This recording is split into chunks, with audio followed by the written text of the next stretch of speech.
శ్రీకృష్ణాయ పరమాత్మనే నమః. గీతా సూత్ర భాగంలో యజ్ఞాలు అనే మాట చాలా చోట్ల వస్తుందండి. అయితే భగవద్గీతలో ఆ యజ్ఞం అనే దానికి మనం అనుకుంటే యజ్ఞం కంటే కూడా మనం అనుకోవడం ఏంటంటే అది మనుష్య యజ్ఞం ఇవన్నీ కూడా కొన్ని ధర్మకార్యాచరణే యజ్ఞం అని. ఎందుకంటే ఇవాళ కలియుగంలో యజ్ఞాలు ఆచరించే వాళ్ళు ఎవరు లేరండి. అది ఆచరిస్తున్నాము, అది ఎంతవరకు మంత్రాలు, ఎంతవరకు కరెక్ట్, ఎంతవరకు సిద్ధి, ఇది చాలా ఎంతో సమర్థుడైతే కానీ దాని ఫలితం మనకు సాధించదు. అందుకని అయితే చేయొచ్చు, చేయాలి. కానీ దానికంటే కూడా మనం గ్రహించాల్సింది ఏంటంటే పూజాధికారులు కూడా యజ్ఞాలే అని.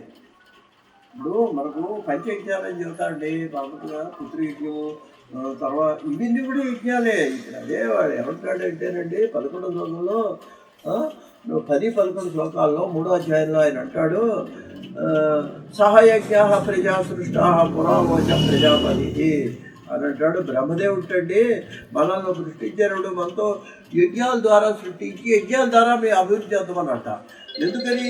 పూర్వం ఏంటంటే యజ్ఞాలు చేస్తే యజ్ఞం వల్ల యజ్ఞ ధూమం, దానివల్ల మేఘాలు వర్షిస్తే పంటలు పండితే మనం తింటే పిల్లలు పుడితే మళ్ళీ సంతానం అభివృద్ధి. ఇది సృష్టి, ఒక చక్రం. అందువల్ల యజ్ఞాలు బ్రహ్మదేవుడు సృష్టించాడు అన్నాడు. దాంట్లో ఇంకో వర్గం ఏంటంటే చెప్పేది పంచభూతాలని చెప్పారండి. పితృయజ్ఞము, దేవయజ్ఞము, ఇవి యజ్ఞాలే. అవే ఆ యజ్ఞాలు చేయలేని వాడు ఈ యజ్ఞాలు అందరం చేయొచ్చు. గృహస్థ ప్రతివాడు పితృయజ్ఞం అన్నాడు అంటే ఏంటి? పితృదేవతలకి సంవత్సరాలు ఒకసారి వాళ్ళని స్మరించుకోవడం, వాళ్ళు ఎవరైనా ఇద్దరికి భోజనం పెట్టడం, వాళ్ళ పేరు చెప్పి బట్టలు పెట్టడం, ఇవన్నీ సంతృప్తి అండి. మనకే సంతృప్తి, మనకు ఆనందం. అంటే వాళ్ళని స్మరించు, ఇది పితృయజ్ఞం అన్నారండి. అన్నిటికంటే ముఖ్యమైనది పితృయజ్ఞంలో వివాహం చేసుకుని సంతానం కట్టడం కూడా పితృయజ్ఞం అండి. ఇది ఇంక రెండో ముఖ్యం. స్మరించుకోవడం ఒకటి, వివాహం సంతానం కట్టడం, ఇది పితృయజ్ఞం. దైవయజ్ఞము, పూజాధికారులు నిర్వహించడం, వ్రతాలు చేయటం, రోజు పితృయజ్ఞంలో ఇంకోటి ముఖ్యంగా సంధ్యావందనం కూడా పితృయజ్ఞమేనండి. దైవయజ్ఞం. తర్వాత భూతయజ్ఞం ఉంటుందండి. భూతయజ్ఞం అంటే అర్థం ఏంటనమాట? భూతబలండి. మనం తినేటప్పుడు ఆహారాన్ని ఎక్కడన్నా ఓ టిఫిన్ కొంచెం అక్కడ పెడితే ఆ కాకులు ఏవో తింటాయి. అది దేవాలయాల్లో కూడా ఆ ఆహారాన్ని మన ధ్వజస్తం మధ్య కడతాం, భూతబలి అంటారు దాన్ని. భూతయజ్ఞం కూడా పుణ్యాన్ని ఇస్తుంది అని చెప్తున్నారండి.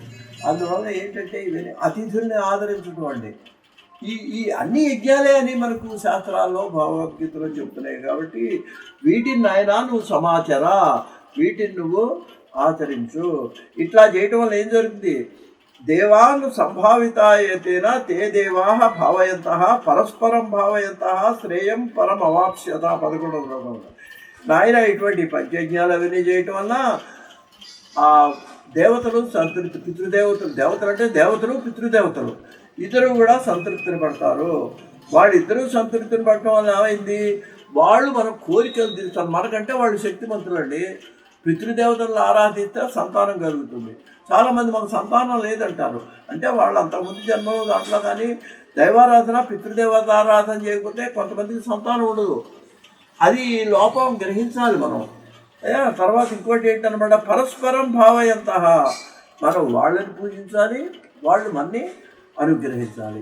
ఈ అనుబంధం దేవతలకి మానవులకి ఉన్నది అనేది భగవద్గీతలో మనకి 11వ శ్లోకం చదువుతున్నాడు. కాబట్టి ఇటువంటి ఇప్పుడు ఇవాళ ఎలాగో ఆ యజ్ఞాలు మనం చేయలేదు కాబట్టి కనీసం ఈ పంచయజ్ఞాలు, దేవారాధన, పితృదేవతను స్మరించడం, భూతబలి అంటే చిన్న జంతువులకి, సాయిబాబా తెలియదు, కుక్కకు, మేకకు, అన్నిటికీ ఆహారం మనం నూకలో పెట్టడం అండి. వాటిని గౌరవించడం, ఆ ప్రాణులని కూడా ప్రేమగా చూడటం, ఇవి మనం అలవాటు చేసుకుంటే అది కూడా యజ్ఞంతో సమానం అనేటువంటి విషయాన్ని మనకు భగవద్గీతలో చెప్పడం జరిగింది. స్వస్తి.